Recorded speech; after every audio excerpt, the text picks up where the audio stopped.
Hello दोस्तों, क्या आपने कभी सोचा है कि कुछ लोग इतने सालों तक जिंदा कैसे रहते हैं?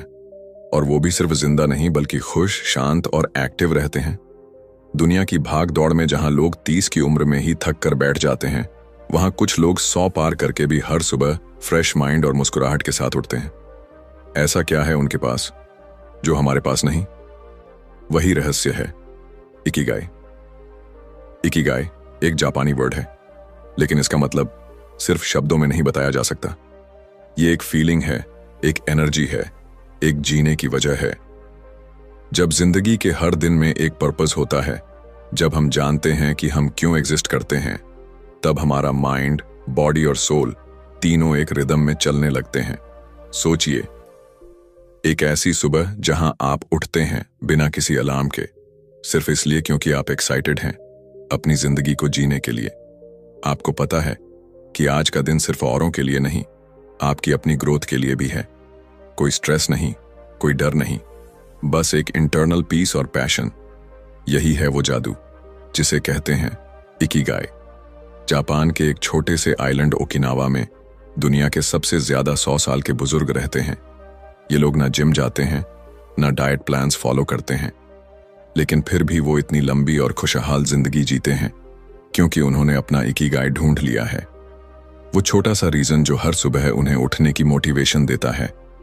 इकिगाई कोई एक सक्सेस फॉर्मूला नहीं है, ये एक लाइफ फिलॉसफी है जो बताती है कि सच्चा सेटिस्फैक्शन ना तो सिर्फ पैसे में है, ना फेम में, बल्कि उस काम में है जिसे करने में दिल को सुकून मिले, जिसमें दुनिया की भलाई भी हो और जो हमें खुद से जोड़ दे। इस वीडियो में हम अनकवर करेंगे उस गहरे रहस्य को जो हमारी रोजमर्रा की जिंदगी में क्वाइटली हिडन है, लेकिन अगर उसे पकड़ लिया जाए तो जिंदगी सिर्फ चलती नहीं, महकती है।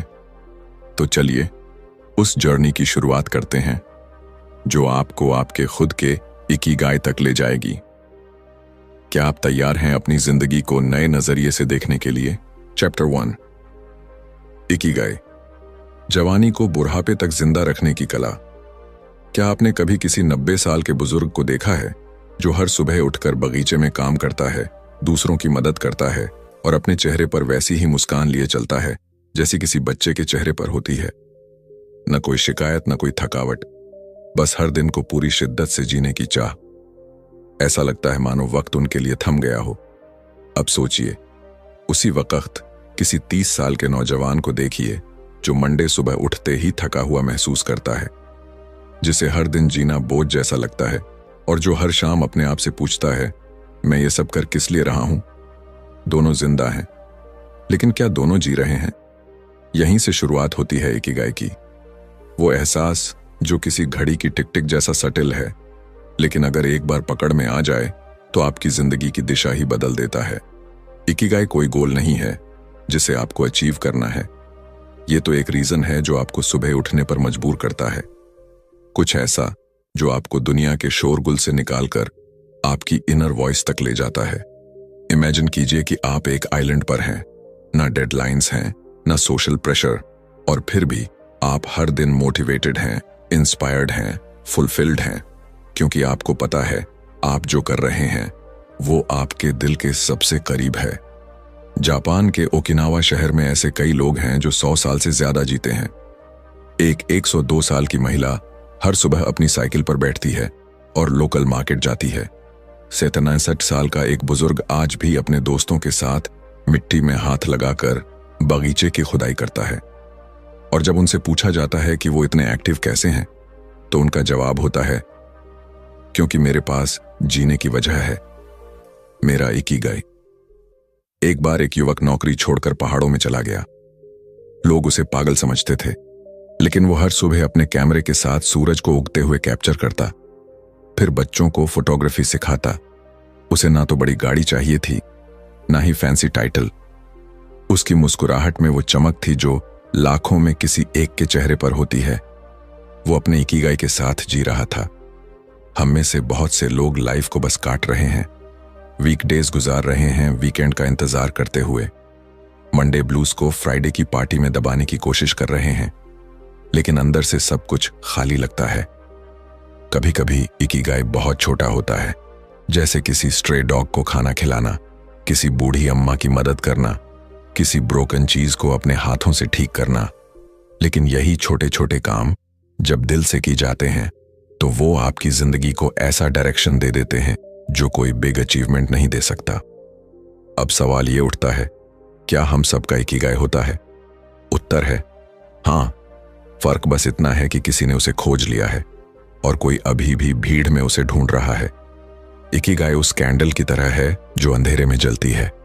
शुरुआत में उसकी रोशनी कम लगती है, लेकिन धीरे धीरे वो आपके रास्ते को भी रोशन कर देती है और आपके अंदर के अंधेरे को भी। जब आप उस काम को करते हैं जिसे आप जेन्युइनली पसंद करते हैं तो आपकी उम्र सिर्फ 1 नंबर बन जाती है। इसीलिए जो लोग इकिगाई को ढूंढ लेते हैं वो कभी रिटायर नहीं होते। उनके लिए जिंदगी का कोई एंड नहीं होता, क्योंकि हर दिन उनके लिए एक नई शुरुआत होता है। तो सोचिए, क्या आपने अपना इकिगाई ढूंढा है? शायद जवाब आज ना हो, लेकिन अगर आपने आज उस तलाश की शुरुआत कर दी तो यकीन मानिए वो दिन जरूर आएगा जब आप सुबह अलार्म से नहीं, अपने अंदर के जुनून से उठेंगे और उसी दिन से आपकी जिंदगी सच में शुरू होगी। Chapter 2, anti ageing secrets. छोटी छोटी बातें जो जिंदगी को लंबा और खुशहाल बनाती हैं। कभी गौर किया है, कुछ लोग उम्र के साथ और भी निखरते जाते हैं। जैसे जैसे उनके बाल सफेद होते हैं, उनके चेहरे पर एक अलग चमक आ जाती है, जैसे वक्त उन्हें थका नहीं रहा बल्कि और मजबूत बना रहा है। वही झुर्रियां जो दूसरों के लिए बुढ़ापे की निशानी होती हैं, उनके लिए विजडम का सिंबल बन जाती हैं। लेकिन कैसे? क्या उनके पास कोई मैजिकल इलाज है, कोई खास टॉनिक या कोई एक्सपेंसिव डॉक्टर? नहीं, उनके पास है कुछ ऐसी डेली हैबिट्स, कुछ ऐसे रिचुअल्स जो बाहर से नहीं, अंदर से उन्हें जवान बनाए रखते हैं। यही हैं वो एंटी एजिंग सीक्रेट्स जो इंसान की बॉडी को नहीं, सोल को जिंदा रखते हैं। ओकिनावा की गलियों में जब सुबह की पहली किरणें पड़ती हैं तो वहां के बुजुर्ग घर के बाहर ब्रूम लेकर सफाई करते हैं। वो एक्सरसाइज नहीं कर रहे, लेकिन उनका शरीर एक्टिव है। वहां जिम कल्चर नहीं है, लेकिन उनकी हर एक डेली एक्टिविटी एक माइंडफुल मूवमेंट है। अब सोचिए, हमारी जिंदगी कैसी है? सुबह उठते ही फोन स्क्रीन, फिर ऑफिस चेयर, फिर गाड़ी की सीट और फिर रात को थक कर बिस्तर। ये मॉडर्न लाइफ हमें फिजिकली कंफर्ट देती है, लेकिन हमारी बॉडी और ब्रेन दोनों को सुस्त बना देती है। वहां के लोग हर दिन कुछ ऐसा करते हैं जो उन्हें इनर एनर्जी से भर देता है। Gardening, cooking, dance, T ceremony और सबसे जरूरी, दूसरों के साथ जुड़ना। उनके दिन में अकेलापन नहीं होता, वहां कनेक्शन होता है, बिलोंगिंगनेस होती है। एक बार एक 74 साल के बुजुर्ग से पूछा गया कि वो इतने एनर्जेटिक कैसे रहते हैं। उन्होंने हंसते हुए जवाब दिया, क्योंकि मैं हर दिन हंसता हूं और दूसरों को हंसाता हूं। इस छोटे से जवाब में छुपा है एक बहुत बड़ा ट्रूथ, जॉय इज हीलिंग। जब आप अपने आसपास पॉजिटिविटी फैलाते हो तो वो आपकी सेल्स को रिजुविनेट करती है। हंसी, दोस्ती, ग्रेटिट्यूड और छोटी छोटी फिजिकल एक्टिविटीज, ये सब आपके इम्यून सिस्टम को सुपरचार्ज कर देती हैं। फिर आती है बात खाने की। ओकिनावा के लोग एक खास प्रिंसिपल फॉलो करते हैं, हारा हाचिबू, यानी अपने पेट को 80% तक ही भरो। ना पेट भरने की लालच, ना बेमतलब की क्रेविंग, बस उतना ही जितना जरूरत है। और वो खाते हैं नेचुरल चीजें, कम ऑयल, ज्यादा vegetables, seasonal fruits, fermented foods और सबसे अहम ग्रीन टी। और ये सब वो अकेले नहीं खाते। खाना उनके लिए एक रिचुअल है, जहां परिवार साथ बैठता है, बातें होती हैं और हर बाइट के साथ प्यार शेयर होता है। इमेजिन कीजिए, अगर हम भी हर खाने को एक माइंडफुल मोमेंट बना दें तो हमारे शरीर का रिएक्शन कितना बदल जाएगा। इसके अलावा एक और खूबसूरत चीज उन्होंने अपनी लाइफ में अपनाई है, स्लो लिविंग। मतलब कम भागदौड़, ज्यादा अवेयरनेस। ना हर वक्त घड़ी की सुई के पीछे भागना, ना हर नोटिफिकेशन पर अटेंशन देना। वो हर चीज को, चाहे वो कपड़े धोना हो या सब्जी काटना, एक आर्ट की तरह ट्रीट करते हैं। और यही अप्रोच उनके दिल की धड़कनों को भी शांत बनाए रखती है। तो अब सवाल ये उठता है, क्या हम भी ऐसा कर सकते हैं? हम मॉडर्न लोग हैं, हमारे पास गैजेट्स हैं, डेडलाइंस हैं, लेकिन क्या हमारे पास वो इनर कामनेस है? अगर जवाब नहीं है तो इसका मतलब ये नहीं कि देर हो गई है, बल्कि यही वक्त है थोड़ा स्लो होने का, थोड़ा कनेक्ट करने का, अपने बॉडी से, अपनी ब्रेथ से, अपने लव्ड वंस से। एंटी एजिंग कोई एक्सपेंसिव रूटीन नहीं, ये एक माइंडसेट है, एक ऐसी सोच जो कहती है मैं अपनी बॉडी को पनिशमेंट नहीं दूंगा, मैं उसे नर्चर करूंगा। और यही इकिगाई की दूसरी सीख है। अगर तुम अपनी जिंदगी को लंबा बनाना चाहते हो तो उसे हल्का, खुशहाल और मीनिंगफुल बनाओ। तो अगली बार जब तुम सुबह उठो तो एक सवाल खुद से पूछना, क्या मैं आज अपनी बॉडी, माइंड और सोल तीनों के लिए कुछ अच्छा कर सकता हूं? और शायद वहीं से शुरू होगी तुम्हारी लॉन्ग हैप्पी लाइफ की असली journey. Chapter 3, from logotherapy to ikigai. कैसे अपने उद्देश्य को जानकर लंबा और बेहतर जीवन जिया जा सकता है। कभी आपने सोचा है कि सबसे बड़ा दर्द क्या होता है? ना भूख, ना बीमारी, ना अकेलापन। सबसे बड़ा दर्द होता है बेमकसद जिंदगी। एक ऐसी जिंदगी जिसमें सब कुछ है, पैसा, सामान, रिश्ते, लेकिन फिर भी कुछ मिसिंग है। एक खालीपन जो हर सुबह आंख खुलते ही महसूस होता है, जैसे कुछ पूछ रहा हो अंदर से, तू क्यों जी रहा है? बहुत से लोग पूरी उम्र यही सवाल लिए जीते हैं और कुछ उस सवाल का जवाब ढूंढ लेते हैं। वही जवाब जो उनके हर दर्द को एक दिशा दे देता है, वही जवाब जिसे हम कहते हैं इकिगाई। लेकिन उस तक पहुंचने का रास्ता आसान नहीं होता। कई बार तो ये रास्ता दुख से होकर गुजरता है और इसी मोड़ पर आता है एक विचार, लोगोथेरेपी। लोगोथेरेपी का मतलब है मीनिंग से हीलिंग। यानी जब तुम्हारी जिंदगी में दर्द होता है तो उससे भागो मत, बल्कि पूछो इसका मकसद क्या है। क्योंकि जिस दिन तुम अपने दर्द का अर्थ समझ लेते हो, वो दर्द तुम्हारा शिक्षक बन जाता है। एक सच्ची कहानी सुनिए। एक आदमी जिसने कंसंट्रेशन कैंप में अपने परिवार को खो दिया, भूख, सर्दी और मौत को हर दिन देखा, लेकिन उसने हार नहीं मानी। वो हर सुबह उठकर खुद से पूछता, क्या मैं किसी एक इंसान की मदद कर सकता हूं? और उसी छोटे से मकसद ने उसकी जिंदगी की लौ जलाए रखी। अब सोचिए, अगर इतना बड़ा दुख एक मकसद से झेल लिया गया, तो हम अपनी रोज की भागदौड़, अपने तनाव, अपने संघर्ष को भी तो उसी मकसद से अर्थपूर्ण बना सकते हैं। इकिगाई की खूबसूरती यही है कि ये आपको आपके अंदर के वॉइड से बाहर लाता है। जब आप जानते हैं कि आप क्यों उठ रहे हैं, क्यों काम कर रहे हैं, क्यों मुस्कुरा रहे हैं, तो हर चीज में गहराई आ जाती है। एक छोटा सा बच्चा जब स्कूल से घर लौटते हुए हर दिन एक फूल तोड़ता है और उसे अपनी दादी को देता है, तो वो काम छोटा हो सकता है, लेकिन उस बच्चे का मकसद बहुत बड़ा होता है। Love, Joy, connection, Ikigai. कोई बड़ी थ्योरी नहीं, ये तो वो धागा है जो आपके काम, आपकी खुशी और आपके पर्पस को एक साथ बुनता है। जैसे एक कुम्हार हर दिन मिट्टी को आकार देता है, वही रूटीन, वही घूमती हुई चाक, लेकिन उसके अंदर एक मीनिंग है, कुछ नया बनाना। वो थकता है लेकिन टूटता नहीं, क्योंकि उसे पता है वो सिर्फ बर्तन नहीं बना रहा, वो किसी के घर में जीवन की सुविधा भेज रहा है। आज की दुनिया में बहुत से लोग अपना काम बोझ समझते हैं, लेकिन जिन्होंने अपने काम में मीनिंग खोज लिया, उनके लिए वही काम पूजा बन जाता है, वही नौकरी एक कॉलिंग बन जाती है। इसलिए इकिगाई सिर्फ ये नहीं पूछता कि तुम क्या करते हो, बल्कि पूछता है क्यों करते हो।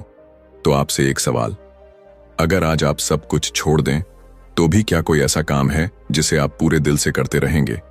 जो काम आप बिना पैसे के भी करना चाहें, वही है आपका पहला स्टेप अपने इकिगाई की ओर।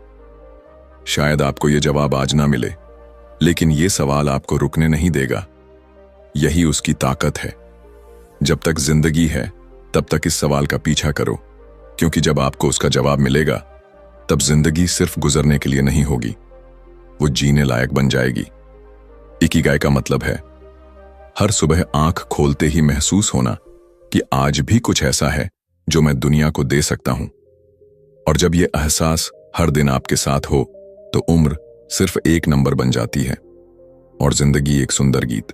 Chapter 4, find flow in everything you do. कैसे काम और फुर्सत को बना सकते हैं विकास का जरिया। क्या आपने कभी ऐसा पल महसूस किया है जब समय जैसे रुक गया हो? ना भूख लगती है, ना प्यास, बस आप हैं और आपका काम है। आपको ना किसी डिस्ट्रैक्शन की परवाह होती है, ना ही आसपास क्या हो रहा है उसका अंदाजा। पूरा शरीर, दिमाग और आत्मा सब कुछ एक साथ उसी एक काम में डूबा हुआ। इसे ही कहते हैं फ्लो। फ्लो वो जादुई स्थिति है जहां इंसान अपनी हाईएस्ट कैपेबिलिटी पर होता है, जहां क्रिएटिविटी, फोकस और पीस एक साथ मिल जाते हैं। और यही वो जगह है जहां इकिगाई खिलता है। लेकिन अफसोस की बात यह है कि आज की जिंदगी में लोग काम को पनिशमेंट समझते हैं। बस किसी तरह खत्म हो जाए, फ्राइडे आ जाए, यही सोच हर सुबह उठते ही दिमाग में आती है। और यही सोच हमें अपने अंदर के आर्टिस्ट, क्रिएटर और डूअर से दूर ले जाती है। फ्लो एक ऐसा दरवाजा है जो हर इंसान के अंदर खुल सकता है।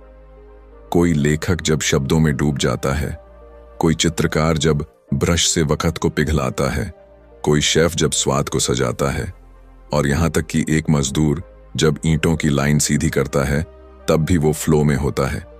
मतलब ये नहीं कि फ्लो बस बड़े कामों में होता है। फ्लो वहां होता है जहां मन और हाथ साथ काम करते हैं, बिना डर, बिना कंपैरिजन, बिना डिस्ट्रैक्शन। अब सवाल आता है, फ्लो में कैसे जाया जाए? सबसे पहले आपको वो काम चुनना होता है जिसमें आप खो सकते हैं। वो नहीं जो दूसरों को दिखाने के लिए करते हैं, बल्कि वो जो आपकी रूह को शांत कर दे। फिर आपको अपने कंफर्ट जोन से थोड़ा ऊपर जाना होता है, ताकि टास्क ना ज्यादा आसान हो, ना बहुत मुश्किल, बस इतना कि आपका पूरा ध्यान उसमें डूब जाए। एक बार एक लड़का था जो हर दिन गिटार प्रैक्टिस करता था।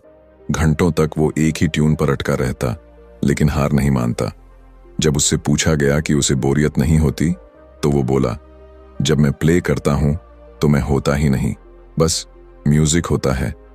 यही है फ्लो, जहां आप खुद को भूल जाते हैं और सिर्फ वो रह जाता है जो आप बना रहे हैं, जो आप जी रहे हैं।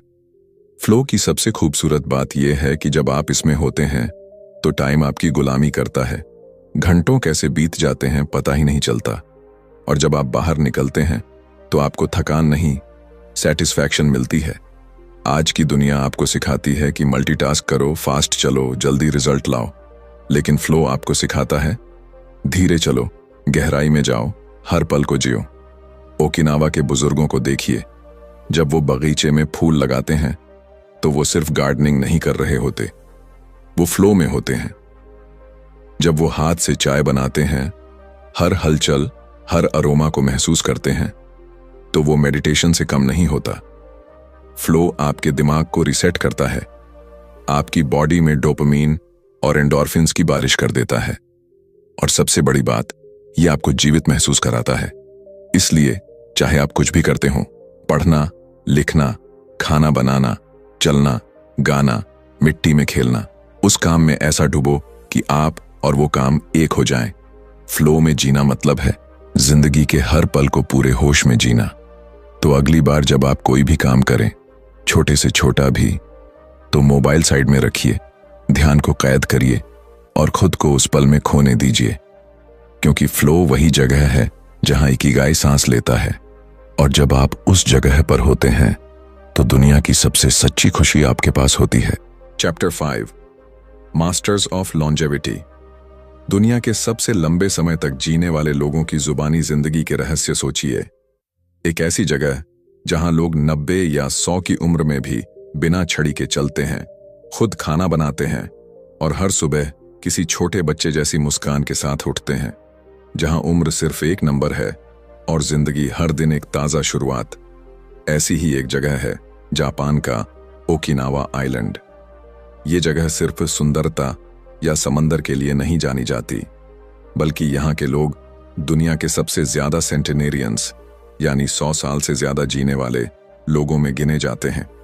और हैरानी की बात यह है कि इनमें से ज्यादातर लोग न डॉक्टर के पास जाते हैं, न महंगे इलाज लेते हैं, फिर भी वो स्वस्थ रहते हैं, खुश रहते हैं और हर दिन पर्पसफुल जीते हैं। क्यों? क्योंकि उन्होंने इकिगाई को सिर्फ समझा नहीं, उसे जिया है। जब वहां के एक 102 साल के किसान से पूछा गया कि वो अब भी खेत में क्यों काम करता है, तो उसका जवाब था, क्योंकि मेरी सब्जियों को अभी भी मेरी जरूरत है। ये शब्द सुनकर रूह कांप जाती है। एक ऐसा इंसान जो खुद को किसी काम का समझता है, चाहे दुनिया कुछ भी कहे। इकिगाई सिर्फ करियर नहीं होता। वहां के लोग टीचर, म्यूजिशियन या बिजनेसमैन नहीं हैं। वो कारपेंटर, फिशरमैन, गार्डनर जैसे काम करते हैं, लेकिन हर इंसान अपने काम में इतना डूबा होता है कि वही उसका जीवन बन जाता है। उनका रहन सहन सादा है, उनके घर छोटे हैं लेकिन दिल बहुत बड़े। वो ज्यादा नहीं खाते, बस हारा चीबू का पालन करते हैं, यानी पेट 80% तक भरना है, पूरा नहीं।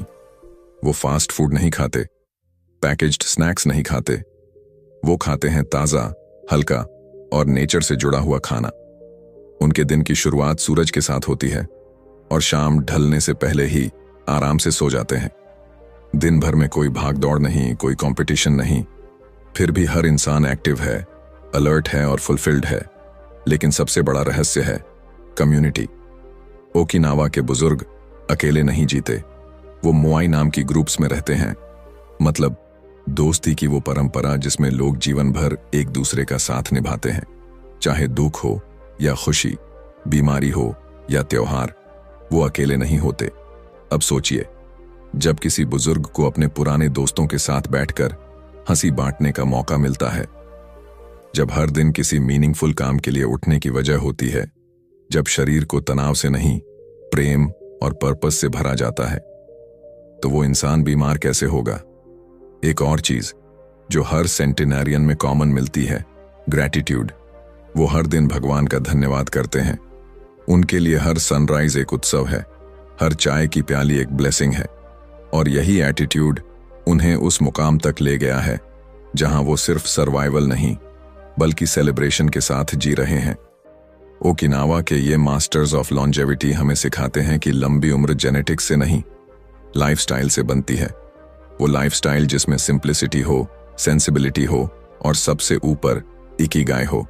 तो अगर आप भी लंबी, शांत और पर्पसफुल जिंदगी जीना चाहते हैं तो उनकी तरह सोचिए।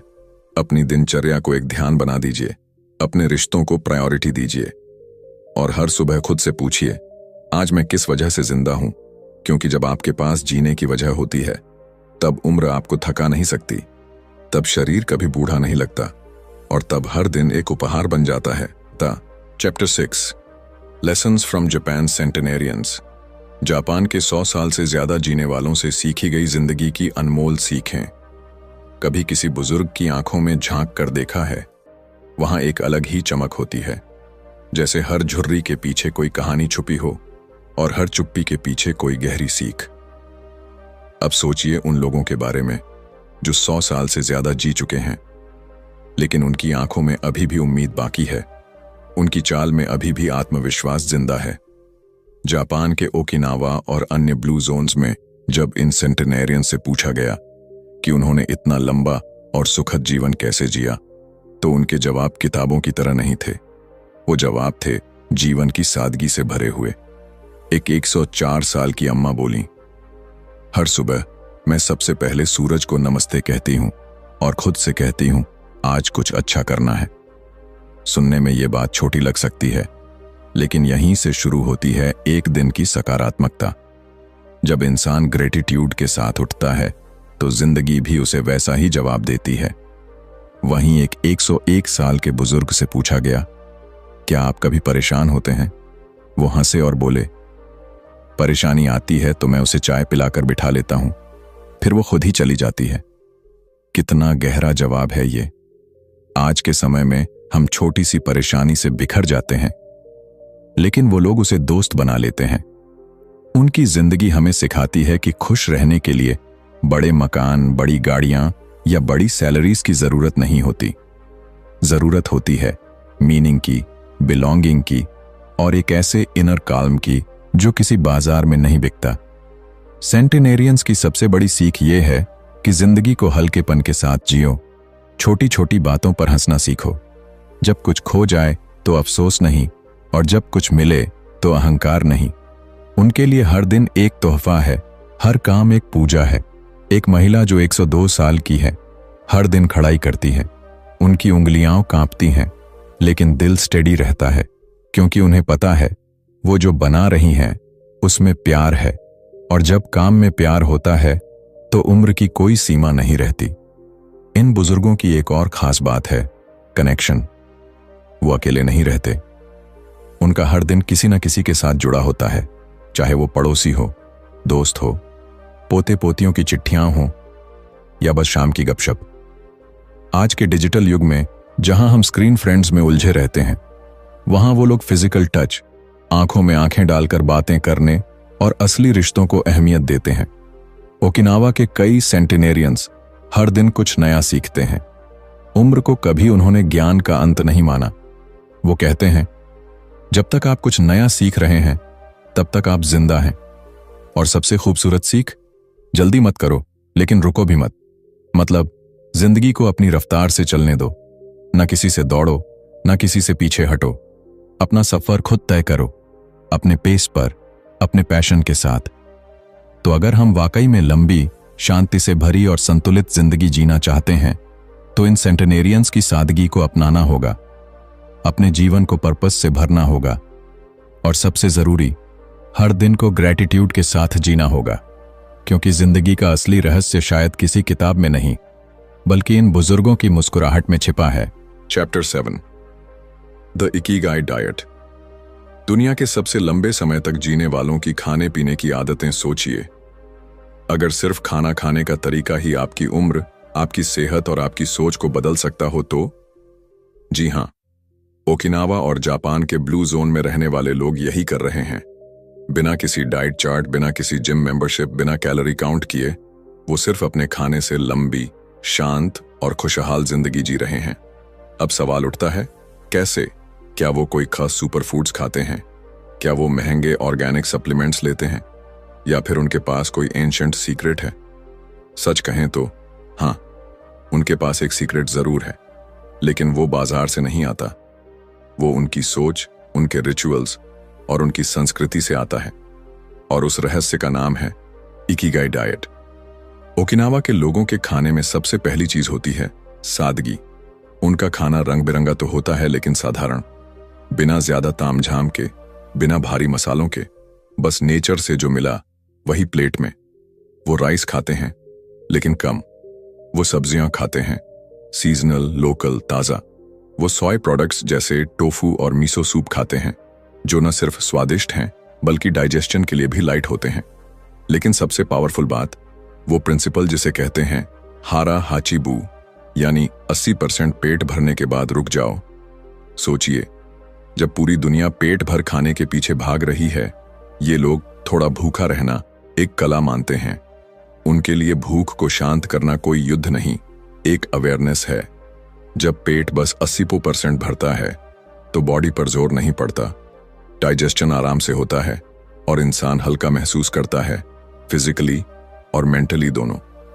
अब हम जब खाना खाते हैं तो टीवी चल रहा होता है, मोबाइल हाथ में होता है और ध्यान कहीं और होता है। लेकिन वो लोग हर निवाले के साथ ग्रेटफुल होते हैं।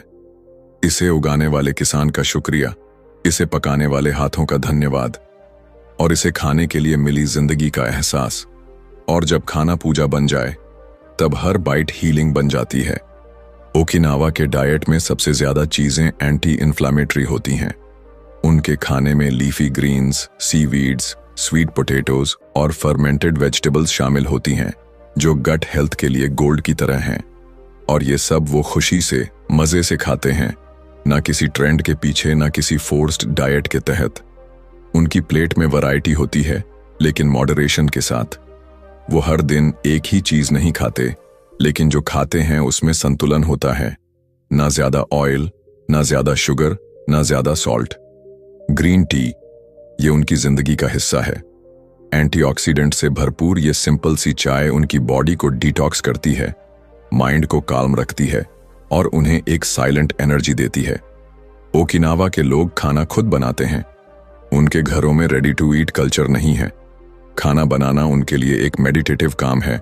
चॉप करना, पकाना, परोसना, ये सब रिचुअल्स की तरह किया जाता है। और जब कोई काम माइंडफुलनेस के साथ किया जाए तो वो सिंपल रूटीन भी स्पिरिचुअल बन जाता है। तो सोचिए, हम क्या खा रहे हैं, कैसे खा रहे हैं और क्यों खा रहे हैं। इकिगाई डाइट हमें सिखाता है कि खाना सिर्फ भूख मिटाने का जरिया नहीं है, ये बॉडी, माइंड और सोल तीनों के लिए फ्यूल है। और जिस दिन हम खाने के साथ कनेक्शन बना लेंगे, उस दिन हमारी जिंदगी में एक नया फ्लो आ जाएगा। तो अगली बार जब आप खाना खाएं, थाली को सिर्फ भरिए मत, दिल भी भरिए, स्वाद को महसूस कीजिए, थैंकफुल बनिए और अपनी बॉडी को वो दीजिए जो वो डिजर्व करती है।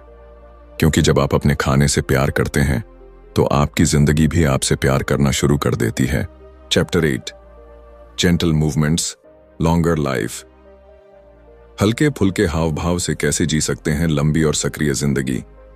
क्या आपने कभी किसी बुजुर्ग को देखा है जो 100 साल की उम्र में भी बगीचे में पौधों को पानी दे रहा होता है? या फिर किसी बूढ़ी अम्मा को देखा है जो रोज अपने हाथों से खाना बना रही होती है, बिना थके, बिना शिकायत के? शरीर बूढ़ा हो सकता है, लेकिन अगर उस शरीर में हरकत बची हो तो वो जिंदगी की सबसे खूबसूरत तस्वीर बन जाती है। जापान के ओकिनावा में रहने वाले बुजुर्गों ने हमें एक अनमोल बात सिखाई है। लंबी उम्र के लिए जरूरी नहीं कि आप जिम जाएं, वेट उठाएं या दौड़ लगाएं। जरूरी है जेंटल मूवमेंट, यानी छोटे छोटे, धीमे लेकिन लगातार हिलते हुए शरीर को एक्टिव बनाए रखना। वहां के लोग कोई बड़ी एक्सरसाइज रूटीन फॉलो नहीं करते, वो योग नहीं करते, ना पुशअप्स, लेकिन वो चलते हैं, बगीचा खुद से संवारते हैं, फर्श पर बैठते हैं और बिना सहारे उठते हैं। वो दिन भर में ऐसे कई छोटे छोटे टास्क्स करते हैं जो उनके जॉइंट्स को जाम नहीं होने देते, उनके मसल्स को स्टिफ नहीं होने देते। एक 96 साल की महिला हर दिन अपनी पोती के लिए टोपी बुनती है। उसके हाथ धीरे धीरे चलते हैं, लेकिन उसी मूवमेंट में उसका इकिगाई छुपा है। उसका शरीर काम कर रहा है और मन भी शांति में है। ओकिनावा के बुजुर्ग अपनी रीढ़ को सीधा रखते हैं। वो कहते हैं, सीधी पीठ और साफ दिमाग। उनकी हर हरकत में अवेयरनेस होती है। वो बैठते हैं ध्यान से, चलते हैं ध्यान से, क्योंकि उन्हें पता है जिंदगी डिटेल में होती है, न कि जल्दबाजी में। आज की मॉडर्न दुनिया हमें सिखाती है कि फास्ट इज पावरफुल, लेकिन उनकी जिंदगी कहती है स्लो इज सस्टेनेबल। वो लोग फ्लोर सिटिंग करते हैं, यानी जमीन पर बैठते हैं, वहीं खाते हैं, वहीं चाय पीते हैं, और हर बार खड़े होते समय वो अपनी बॉडी को जेंटल चैलेंज देते हैं, और यही मूवमेंट उन्हें एक्टिव बनाए रखती है। हम हर चीज में शॉर्टकट चाहते हैं, एलिवेटर, रिमोट, रेडी फूड, लेकिन वो हर काम को खुद करने की कोशिश करते हैं।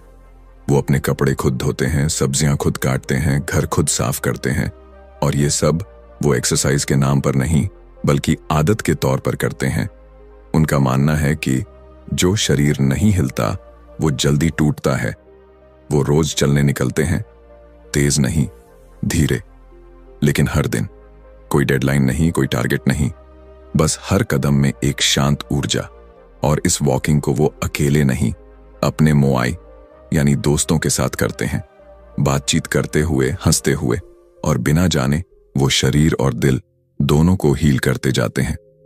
अब सोचिए, हम क्या कर रहे हैं? हम सुबह उठते ही कुर्सी पर, फिर गाड़ी में, फिर ऑफिस में, फिर रात को बिस्तर पर, बीच में मूवमेंट है ही नहीं। और फिर हम कहते हैं कमर में दर्द है, शरीर थक गया है, माइंड हैवी लग रहा है। शायद जवाब सीधा है, हमारा शरीर बना है चलने के लिए, काम करने के लिए, बहने के लिए, न कि फ्रीज हो जाने के लिए। इकिगाई मूवमेंट हमें याद दिलाता है कि फिटनेस कोई सिक्स पैक का खेल नहीं है। असली फिटनेस वो है जो आपको हर दिन के छोटे काम करने की ताकत दे, जो आपको बिना थके जीने की आजादी दे। तो अगली बार एलिवेटर के बटन तक हाथ बढ़ाने से पहले एक बार सीढ़ियों को देखिए। किसी काम को बाद में टालने से पहले उसे अपने हाथों से करने की कोशिश कीजिए, क्योंकि छोटे छोटे मूवमेंट्स ही मिलकर एक बड़ी और लंबी जिंदगी की नींव बनाते हैं। तो दोस्तों, अब तक की इस खूबसूरत यात्रा में हमने जाना कि जिंदगी को सिर्फ जीना ही काफी नहीं, उसे पर्पसफुली जीना जरूरी है। हमने जाना कि इकिगाई कोई लग्जरी नहीं, ये एक जरूरत है, वो वजह जो हमें हर सुबह बेड से बाहर खींचती है, वो काम जो पैसे के लिए नहीं, दिल के सुकून के लिए किया जाता है, वो रिश्ता, वो आदत, वो सोच जो हमें इस भीड़ भरी दुनिया में भी अपनी एक अलग पहचान देती है। इकिगाई हमें सिखाता है कि खुशी बड़ी चीजों में नहीं छुपी होती, बल्कि रोजमर्रा की उन छोटी बातों में होती है जिन पर हम ध्यान ही नहीं देते। एक कप गरम चाय, एक पुराना दोस्त, सुबह की धूप, या बगीचे में उगती नई कली, यही है सच्ची जिंदगी।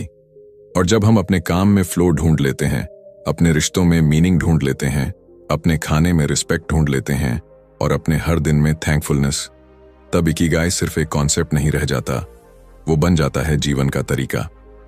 तो आज आपसे एक सवाल पूछना चाहता हूं, क्या आप अपनी जिंदगी को यूं ही चलने देंगे, या अब वक्त आ गया है रुककर सोचने का, खुद से ये पूछने का, मेरा इकिगाई क्या है?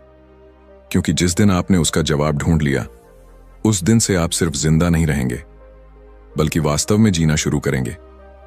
अगर आपको ये वीडियो पसंद आया हो तो दिल से लाइक करें, और अगर आपने अब तक सब्सक्राइब नहीं किया है तो अभी कर लीजिए, क्योंकि ऐसी ही जिंदगी बदल देने वाली समरीज हम आपके लिए हर हफ्ते लाते रहते हैं। कमेंट्स में हमें जरूर बताइए, क्या आपने कभी अपना इकिगाई महसूस किया है, और अगर नहीं तो अब क्या आप उसे खोजने की शुरुआत करेंगे? मिलते हैं अगले वीडियो में, एक नई किताब के साथ, एक नई सोच के साथ। तब तक के लिए खुद को जानिए, जिंदगी को जिएं और अपने इकिगाई को महसूस कीजिए। Thank you for watching.